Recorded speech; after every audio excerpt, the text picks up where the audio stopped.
Nesse vídeo vamos começar, então, o capítulo 1 e 2 do livro A Única Coisa. É uma sequência de vídeos que eu quero fazer. Enquanto eu vou relendo as páginas de um livro que eu já li, eu vou dividindo com você alguns pontos principais. Começando aqui, então, do capítulo 1 e 2, onde ele fala sobre reduzir o foco. Ele começa a introdução do conceito da única coisa, do foco em uma única coisa essencial. E daí ele segue para o efeito dominó, já no capítulo 2. O que eu achei muito legal, algumas frases que eu destaquei, é que ele simplifica essa ideia de foco com uma frase bem interessante, onde ele diz que o foco está em você ignorar o que não tem tanta importância para você alcançar o seu alvo. Então, reduzir o foco, fazer menos. O objetivo de alcançar o sucesso em uma determinada atividade, ele está relacionado com a quantidade de coisas que você consegue ignorar, que não está relacionado a esse sucesso. Então, isso basicamente é a ideia central do livro, onde você deve encontrar a única coisa que merece a sua atenção, o seu foco primário.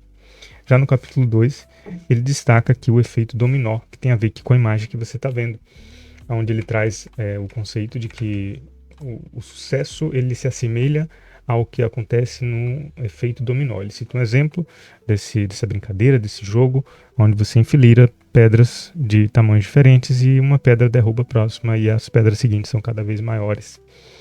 Então, eu acho interessante desse conceito é que você só fazer uma coisa, se essa coisa que você fizer for uma coisa importante, for uma coisa que tem um grande impacto, você pensou bem, você raciocinou e você descobriu que aquela é a única coisa que você deve fazer, daí você faz ela. No dia seguinte você de novo reprioriza. Quando você faz isso, você começa a ter, com o passar do tempo, um resultado geométrico que começou com um esforço linear. Então, eu acho muito interessante esse conceito, porque ele se adequa perfeitamente à maneira como eu uso o meu sistema de trabalho e o meu sistema de autogestão, onde a ideia, o objetivo é você encontrar prioridades, você sempre reencontrar suas prioridades.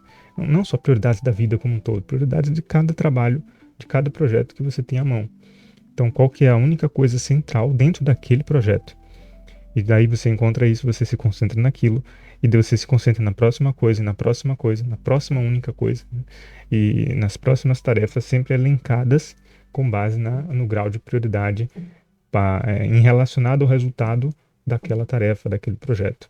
Isso se aplica a aprender idiomas, isso se aplica aos negócios, ao aprendizado de forma geral, ao seu desenvolvimento pessoal. Eu vejo que esse conceito ele se aplica ao sucesso em várias áreas da vida. Eu acho que essa é a ideia mesmo, né, do livro. Então, você tem, por exemplo, no caso de idiomas, qual que é a prioridade no caso de aprender o idioma? Você precisa descobrir como o cérebro aprende idiomas. Você precisa entender quais são as principais técnicas que têm maior potencial. Daí você vai casar isso com a sua maneira de aprender, o seu jeito de aprender.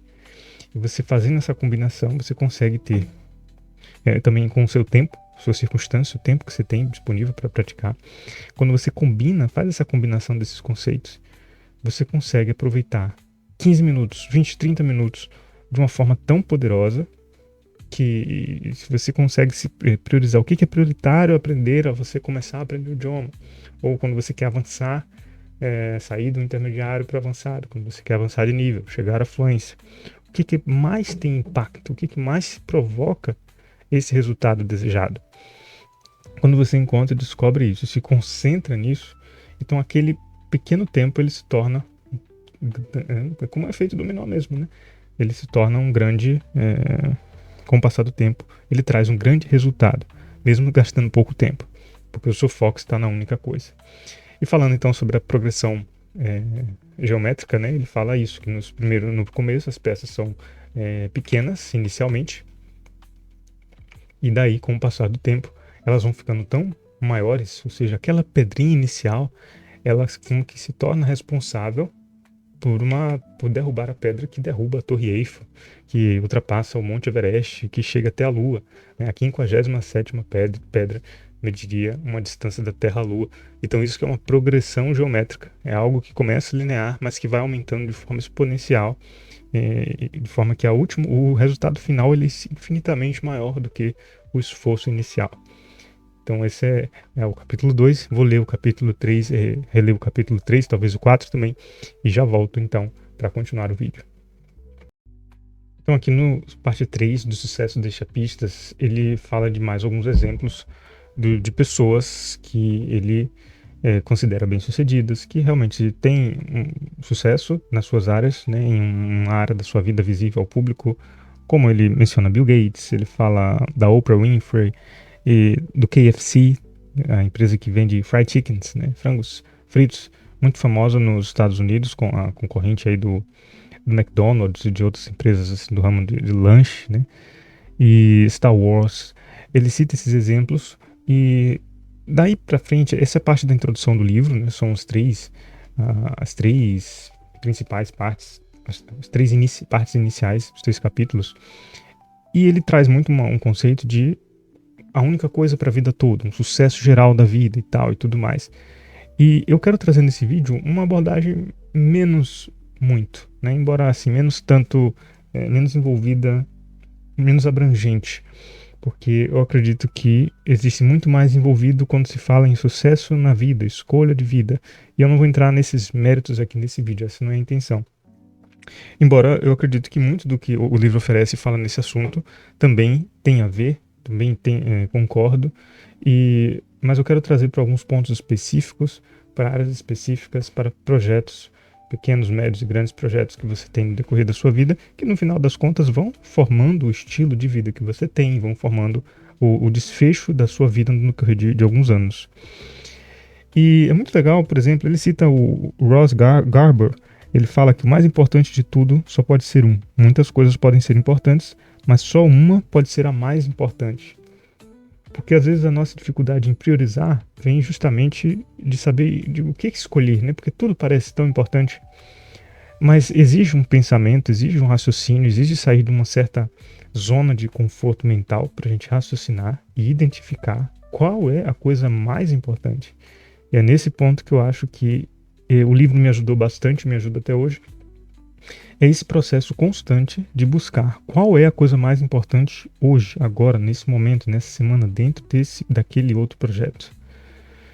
Então, por exemplo, no caso da Star Wars, falando de empresas, né, ele cita como sendo os filmes, porque Star Wars também tem uma franquia muito grande relacionada aos seus produtos. Eles produtizam muito os personagens, os itens, os objetos relacionados à marca. Mas os filmes é que fazem a promoção, os filmes é que estão na opinião dele, os filmes é que têm essa posição de ser a única coisa da empresa. Então eles geram uma sequência de outras coisas, e isso que é o legal, né? Quando você consegue focar e encontrar a única coisa, ela se torna como que uma fonte para uma infinidade de outras coisas que vão acrescentando e somando ao seu sucesso, ao seu portfólio ali de sucesso, de conquistas e coisas que vêm agregados no meio do caminho. Mas a parte que eu mais gostei desse capítulo 3 é a parte da paixão e da habilidade, dessa relação que ele faz. Que paixão é igual a habilidade, mais ou menos assim, minha interpretação, né? E realmente, quando você vê alguém com muita habilidade, muito bem sucedido em algo, geralmente é uma pessoa que tem uma grande paixão por aquilo, que realmente gosta de fazer aquilo e já há muito tempo, já há muitos anos, né? Então, além do fator tempo, você gostar, e eu aplico muito isso para idiomas, né? Você gostar do que você faz, gostar do que você está aprendendo, acelere muito a sua capacidade de aprender, de dominar aquilo. O seu cérebro, ele entende aquilo de forma diferente. Então, eu noto isso no caso de idiomas, pessoas que têm que aprender. Eu tenho que aprender inglês para trabalhar e eu não aguento isso, e eu mesmo assim eu tenho que fazer isso, acho muito chato. Então essas pessoas vão ter muita dificuldade de aprender o idioma, elas podem aprender, mas não é muito legal, é um processo penoso, o inglês não fica muito bom, ou outro idioma que ela está aprendendo. Então eu sempre incentivo, tento encontrar junto com a pessoa coisas que ela gosta, coisas do seu interesse, encontre áreas do seu interesse, coisas que vão te fazer criar esse gosto.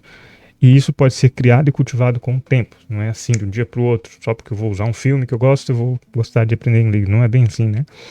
Mas com o passar do tempo, um pouco de insistência inicial, você consegue aprender a gostar e vai cultivando uma paixão, e isso vai se tornando um ciclo virtuoso, não um ciclo vicioso. Um ciclo virtuoso, porque você aumenta a paixão, isso faz você se envolver mais e aumentar a sua habilidade. Você aumenta a sua habilidade, você tem melhores resultados, você aumenta a sua paixão. Então fica esse ciclo virtuoso, ele cita, e eu acho muito interessante esse conceito. Você aprender a gostar do que você tem que fazer, você aprender a gostar, ou aprender a usar o que você gosta de fazer para alcançar objetivos maiores, como o seu próprio sustento, como a sua própria realização pessoal e coisas assim.